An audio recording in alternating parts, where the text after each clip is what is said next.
나는 아무것도 가진 것이 없다. 가구와 가전이 거의 없는 약 2평의 방. 월 2만 엔짜리 월세방에 살고 있다. 한 달 생활비는 7만 엔. 지갑은 가지고 다니지 않는다. 옷과 신발은 매일 똑같은 것을 착용한다. 식사는 1일 1식을 한다. 혹여 미니멀 라이프가 꾹꾹 참아가며 허리띠를 졸라매는 생활이라 생각할 수 있겠지만 전혀 그렇지 않다. 오히려 지금의 나는 내 인생을 통틀어 가장 만족스러운 삶을 보내고 있다. 나는 주위에서 부잣집 도련님이라고 불릴 정도로 매우 부유한 집에서 자랐다. 가족은 아버지, 어머니, 여동생, 그리고 나. 아버지의 직업은 주식을 그날그날 되팔아 차익을 얻는 데이 트레이더. 어머니는 전업주부였다. 고맙게도 방임주의자였던 아버지 덕분에 나는 원하는 것은 뭐든지 손에 넣을 수 있었다. 지금 생각하면 정말이지 만만한 집이었다. 당연히 집안은 물건들로 넘쳐났다. 지금 돌이켜보면 나는 미니멀리즘은 고사하고 맥시멀리스트의 집에서 자란 것이다. 중학교에 입학할 무렵 아버지의 개인 파산이 원인이 되어 부모님이 이혼을 하셨다. 그와 동시에 나는 뭐든지 손에 넣을 수 있었던 부유한 생활에서 돈이 없는 가난한 상황으로 전락해버렸다. 싱글 마더가 된 어머니는 가난했고 그런 어머니와 지내는 생활은 무척 고생스러웠다. 나는 부유하게 살 때의 격차에 적응하지 못했고 게다가 무력으로 가득한 사춘기 시절이었기에 불행해서 죽을 지경이라며 늘 내 처지를 저주했다. 당시 나는 행복한 인생에 필요한 것은 돈. 돈을 벌기 위해서는 좋은 대학, 좋은 회사에 들어가는 수밖에 없다는 생각으로 집념을 불태우며 입시 명문 고등학교에 들어갔다. 하지만 대학 입시에 실패하고 재수 생활에 돌입. 아르바이트로 생활하며 1년 내내 아이돌을 쫓아다니는 구제불능의 나날을 보냈다. 그런 처지에도 자존심은 점점 높아만 갔다. 사람들에게 자랑할 수 있는 명문대가 아니면 가지 않겠다고 오기를 부렸다. 지금 생각하면 거칠애로 똘똘 뭉친 구제불능 쓰레기였다. 결국 삼수까지 하고도 대학 진학을 포기할 수밖에 없었고 나의 삶은 체념 모드로 돌입했다. 그리고 프리터로 살아가던 19살의 나는 독립을 꿈꾸게 되었다. 그러나 경제적인 여유는 없었다. 그러던 어느 날 구글에 냉장고 없음이란 검색어를 입력한 것이 나의 인생을 바꾸어 놓았다. 그 검색을 통해 다다른 것이 냉장고뿐 아니라 전자레인지와 세탁기, 텔레비전 등 일반적으로 필요로 하는 가구와 가전 하나 없이 생활하는 사람의 블로그였다. 이렇게 적은 것으로 이렇게 행복하게 살아갈 수 있다니.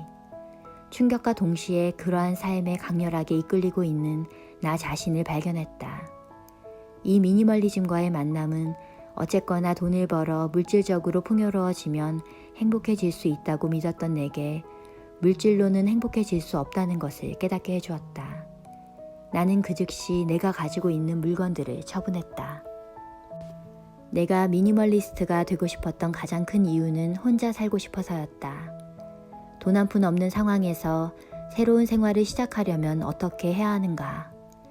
나는 벌이를 늘리기 전에 먼저 불필요한 지출을 없애는 것부터 시작했다. 군더더기를 찾아 없애고 나에게 중요한 강조 포인트를 파악해 나갔다.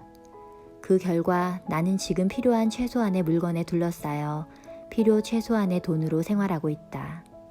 최소한의 물건만을 가지고 살아가고 있지만 나는 불안이나 스트레스와 무관한 삶을 즐기고 있다. 적은 돈으로 생활하게 되면서부터 돈을 벌기 위해 뭔가를 희생하는 일이 없어진 것이다. 그리고 적은 돈으로 살고 있기에 나 자신에게 중요한 일을 시작할 수 있었다고 생각한다. 그로 인해 내 인생이 극적으로 움직이기 시작했으니까. 이것도 사야 하고 저것도 사야 하고 그럼 돈을 더 벌어야 하는데 과연 진심으로 실현하고 싶은 바람일까? 남에게 잘 보이고 싶다, 부끄럽게 살고 싶지 않다. 혹시 그런 거칠애 때문에 유발되는 욕망은 아닐까? 나는 누군가가 정해준 좋은 것을 소비하는 것보다 내가 정한 좋은 것에 둘러싸여 사는 게 훨씬 마음이 편하다.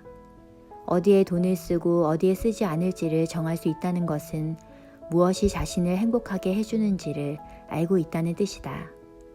그리고 없애야 할 군더더기는 돈의 지출과 물건의 가짓수뿐 아니라 생활 스타일이며 생각, 사람과 관계 맺는 것에 이르기까지 우리 삶의 모든 요소에 있다. 내 경우는 돈과 물건에서부터 미니멀리즘을 실천하기 시작하여 점차 시간, 사람, 일에까지 침투시켜 나갔다. 미니멀리스트가 되고자 한다면 어느 것부터 시작하든 상관없다. 물건뿐 아니라 삶의 모든 요소에서 미니멀리즘을 응용해야 진정한 미니멀리스트라고 할 수 있다. 맥시멀리스트 가정에서 자랐던 나는 돈과 물건을 한정없이 소유하고 사는 것에 대한 행복을 잘 알고 있다. 또 아버지의 파산이라는 강제 종료로 모든 것을 잃어봤고 자존심만 내세우며 불평불만이 하늘을 찔렀던 부끄러운 과거를 보냈다. 그런 나에게 빛이 되어준 게 미니멀리즘이었다. 지금은 충분히 먹고 살 수 있게 되었고 수입을 올릴 수 있는 기회 또한 많아졌지만 앞으로도 나는 계속 빈손으로 살아가는 길을 선택할 것이다. 돈도 거칠애도 나에게는 필요 없는 것들이라는 것을 지금은 안다. 나는 빈손이 됐기 때문에 변한 것이 아니다. 거칠애를 좋아하는 쓰레기 같은 나를 근본적으로 바꾸기 위해 죽기 살기로 빈손이 된 것이다. 미니멀리즘에 대해 알고 나서 지금의 스타일에 이르기까지는 약 3년이라는 시간이 걸렸다. 수많은 갈등 끝에 물건을 줄였다가 다시 늘리는 시행착오를 거듭한 끝에 스스로 다다른 경지. 하지만 아직도 여전히 망설일 때가 많다. 망설이고 고민하며 나에게 중요한 것을 선택해온 결과 거칠애에만 신경 쓰는 허세꾼도 쓰레기도 아닌 사람들 앞에 당당히 가슴을 펼 수 있는 내가 되었다. 따라서 만약 지금의 나를 별로 좋아하지 않는다, 진심으로 만족할 수 없다고 생각하는 사람이라면 먼저 거칠애를 멈추고 최소한의 돈과 물건으로 살아보기를 권유한다. 미니멀리즘 또한 자신의 스타일이 있을 것이다. 나에게 최적인 자신의 미니멀리즘을 확립해야 한다. 처음에는 아주 작은 변화밖에 느껴지지 않을 테지만 이윽고 크게 변신한 자신과 만날 수 있을 것이다. 하고 싶은 일이 아무것도 없었던 나에게 자신을 되찾는 계기가 되어준 미니멀리즘. 내 생활을 규정하는 건 미니멀리즘이라는 삶의 방식이다.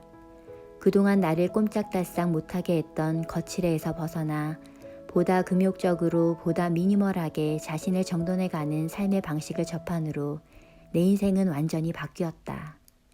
어디에 돈을 쓰고 어디에 쓰지 않을지를 결정하고 최소한의 돈과 물건으로 살아감으로써 비로소 삶이 꿈틀거리기 시작했다.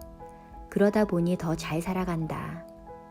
나라는 존재를 치장하는 불필요한 짐은 필요 없다.